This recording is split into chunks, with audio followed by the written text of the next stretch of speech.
asalaamaaleykum mbokk yi maa ngi leen di nuyu di leen di ziare yéen ñëpp di leen di masawu seen coono aussi man nag may Aminata Diouf donc nekk mag ci soxna DJ Badji Daba Diouf ñu bokk ndey ak baay donc comme ni ma ko waxee woon la dernière fois merci ci temps de parole bi ngeen ma may pour ma mun fee exprimer wu au nom de la famille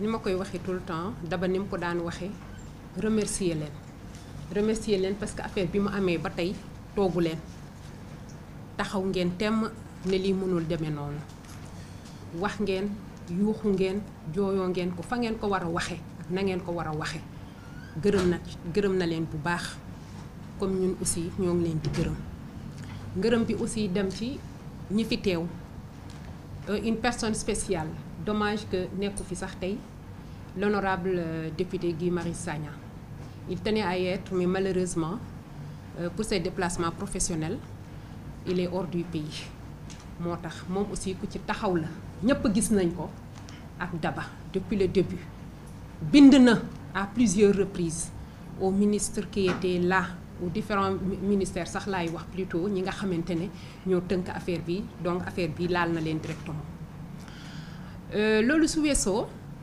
li ñu wax keroog mënuñ cee yokk lu bëri même fii nii aussi di ngeen wax ci DJ mënatuma cee teg lu bëri parce que lu ma xam-xam DJ yéen ngeen ma koo xam yéen ñi nga xamante ne yéen a juddoo ak moom yaroo ak moom màggandoo ak moom man xam naa ko ci jëkkër ma xam ci moom lu rafet lu baax aussi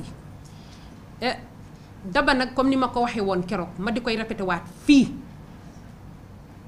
quand on parle de décès man d'accordu mam ci décès Daba dañ ko rey ni ñu reyee DJ noonu la ñu reyee Daba te nii rey DJ ñoo rey Daba du ma tàyyi di koy wax fu ma taxaw dinaa ko yuuxu dinaa ko fa waxe parce que tout simplement jabaru DJ la te moo ngi ci doon wax da cee wax xeex uniquement pour xam dëgg bi lan la que s'est-il passé ana jëkkëram parce que li ñu joxe woon comme version nag nopp mënu koo dégg kenn déggu ko kenn nanguwu ko ba nii te yàlla def na jàmm parce que li ñuy naan fen lu mu gaaw dëgg dina jël escalier te dina ko dabi te yàlla def na am nañ dëgg ci seen kaw parce que version bi ñu joxe ñëpp xam nañ ne du dëgg et fi ñu nekk nii waxu assassinat la ñuy wax maintenant qui a assassiné jàpp nañ ko mais à lui seul yéen ñi xam DJ ñëpp à lui seul kooku mënul def DJ lu mel noonu mënul nekk c'est pas possible c'est parce qu'il y a eu des complices ak ñan ñoo santaane les commanditaires et le pourquoi dans quelles conditions DJ n'a pas de tombe ces enfants sont là ils vont grandir te ku nekk ci ñun ñaan nga yàlla xëy na bokk sa waajur su demee mais nga am foo toog nga xamante ne mën nga fa recueillir ces pauvres enfants n'ont même pas cette possibilité jusqu'à présent ay mineurs ay xale yu ndaw di jooy papa waxuñu loolu seen yaay ñëw tegu ci mais la famille loolu amul lu ko gën a métti ci àdduna ces enfants sont restés presque 2 ans sans voir leur maman biñ ko gisaatee ci cercueil lañ ko gis mais faites-vous une idée de l'état d'esprit de ces enfants le choc psychologique qu'ils sont en train de vivre lii xëjul ci mag waxatuma ndaw guni gu ndaw ku nekk tey bëgg nga soo wàccee fekk sa njaboot gis la nga gis leen mais ils n'ont plus cette possibilité pas ci àdduna et dans tout ça rien absolument rien n'a été fait pour ces enfants pas de soutien financier ni de soutien psychologique dara tous c'est comme si DJ ne faisait même pas partie de la gendarmerie quoi su nekkee ne sax il en faisait partie parce que man lii ma su ma ko gis combien ce corps est solidaire un agent de l'État et on a vu le président qui était là mosu cee yee yàbbi ci il n'a jamais pipé mot là-dessus du moom du keneen aucune autorité aucune voix ne s'est jamais levée pour dire un seul mot là-dessus. Dafa doy nag. Les autorités qui sont là, ñoo ngi leen di ñaan ngir Yàlla, pour vous-même et pour nous aussi. On a besoin de savoir. Daba yuuxu na ko. Jusqu'à présent, elle est partie avec ça dans sa tombe. Cette énigme qui n'est pas du tout résolue. Ça, c'est une demande nationale. Sénégalais yëpp bëgg a xam ce qui s'est passé. Lan moo xew. Le pourquoi du comment. Ñëpp a ko bëgg a xam. Pour vous aussi, pour vous crédibiliser aux yeux de la population. Parce que ñëpp ay xaar, que ça soit la justice, l'État en tant que tel. ñëpp a bëgg a xam li xew. Il faut que ce dossier soit élucidé. Que s'est-il passé? Ñan la et le pourquoi, le comment. ñëpp la soxal. Même au niveau international, les gens veulent savoir ce qui s'est passé.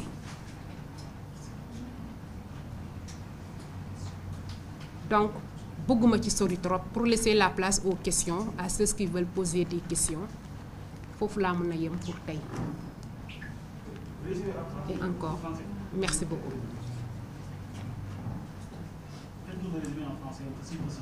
Voilà, donc moi c'est Aminata Diouf, je suis la sœur de feu Daba Diouf Badji, donc l'épouse du gendarme Didier Badji, décédé, je dirais plutôt. Alors, je suis là en tant que une voix autorisée de la famille, en tant que représentante de la famille. Donc, je voulais juste dire au monde entier que nous sommes meurtris. Daba s'est battue pour connaître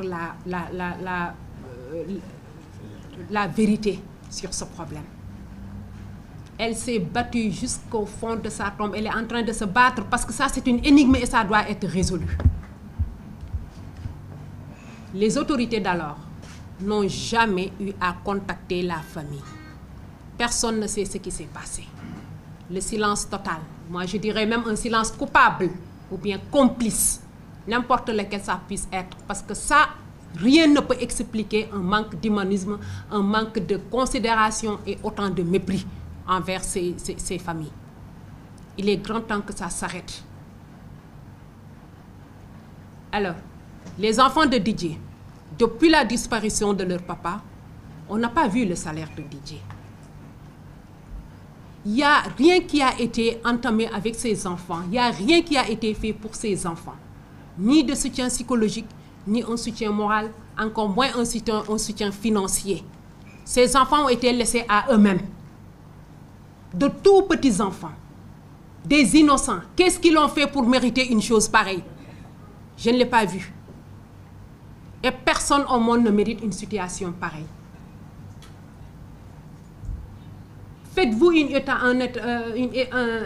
idée de l'état d'esprit de ces enfants qui ont perdu leur papa dans ces conditions et qui comprennent, ils savent très bien ce qui s'est passé. Malheureusement, ils l'ont très bien compris.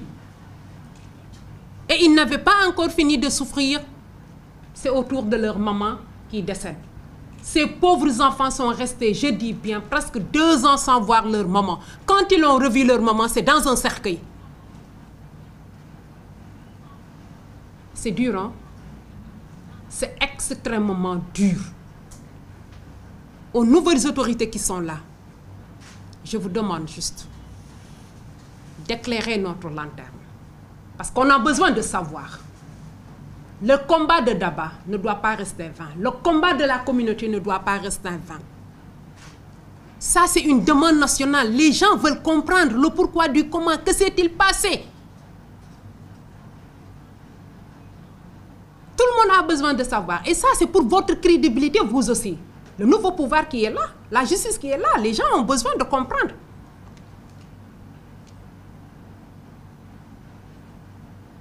Et là où je vais finir, on nous parle de réconciliation, de grâce. On ne peut pas pardonner une personne qu'on ne connaît pas. La personne qui m'a fait du tort, je ne sais même pas qui m'a fait du tort. Et je ne peux pas me permettre comme ça de pardonner comme ça dans le vent, vaguement.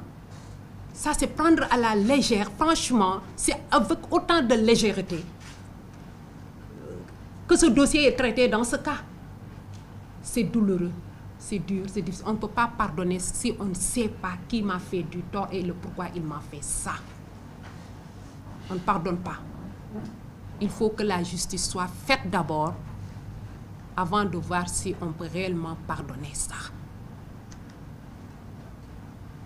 Merci de m'avoir accordé ce temps de parole. D'accord. Prends les choses en main.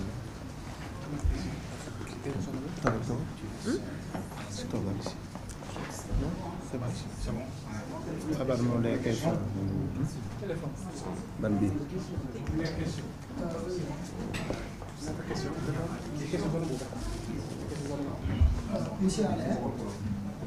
Oui.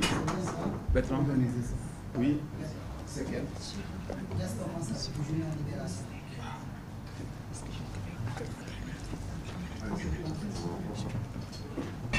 Oui.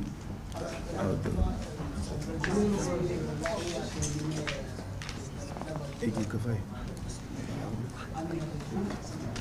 Aux nouvelles autorités, il faut que justice soit. Je voudrais savoir, en l'état actuel des choses, quelles sont les dernières démarches que vous avez effectuées pour interpeller ces nouvelles autorités pour que le dossier soit. D'accord. C'est bon, hein? Je peux répondre ici. Donc, ce qu'on peut... Oui, on échange.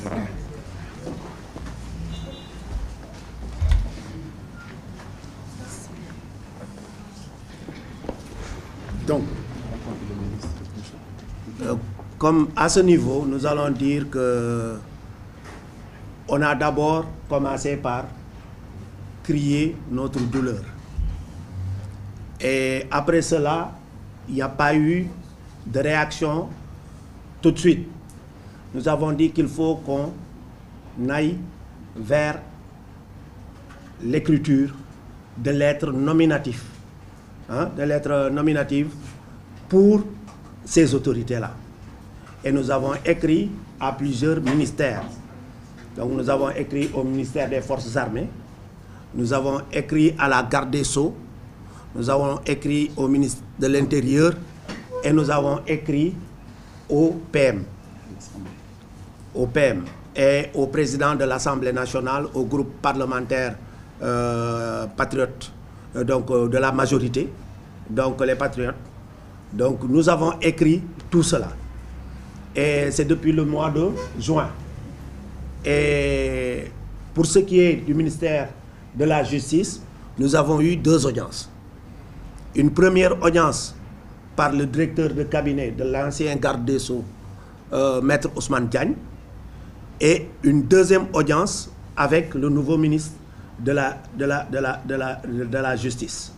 Donc, le nouveau ministre de la Justice qui nous a fait recevoir par un de ses conseillers techniques et qui nous a répondu par la suite.